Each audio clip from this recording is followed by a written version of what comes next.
So when we talk about water, since Water Week is the first one up in the calendar, actually, we talk about sustainability for water. But for Singapore, it's also important to make sure there's security and also self-sufficiency for water.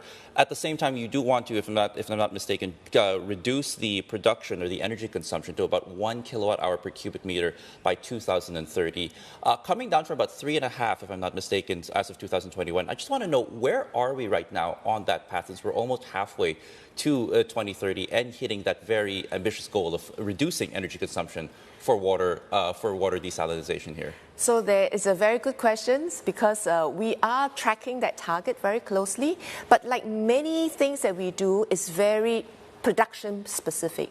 So when we're looking at a new plant, we are driving that down and hoping to bring down the average. So we are developing our new plant at Tuas. It's called Tuas Nexus, where we try to look at new technologies to harness some of the energy out of the sludge, reduce through better membrane using the newest technology. So when we move that in that direction, we're hoping to reach that 1 kilowatt target.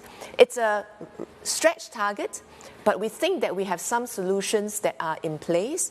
But obviously, we're always looking for new things. One of the new things that we're looking at is actually sequestration of CO2 from the seawater as we desalinate, as we get the seawater through the pipeline, and we put high pressure into the desalination process.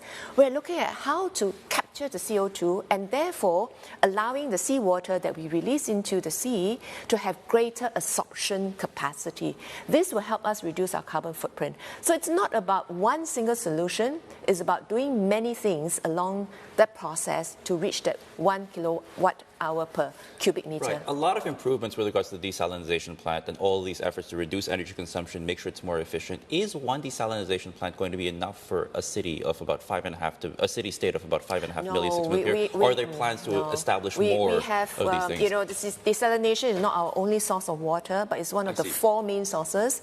We have imported water, we have local reservoir, which we have increased in number, and also we have treatment of wastewater. We have what we call new water that we totally recycle, so that we give every drop of water endless life, because it goes into a wastewater treatment system.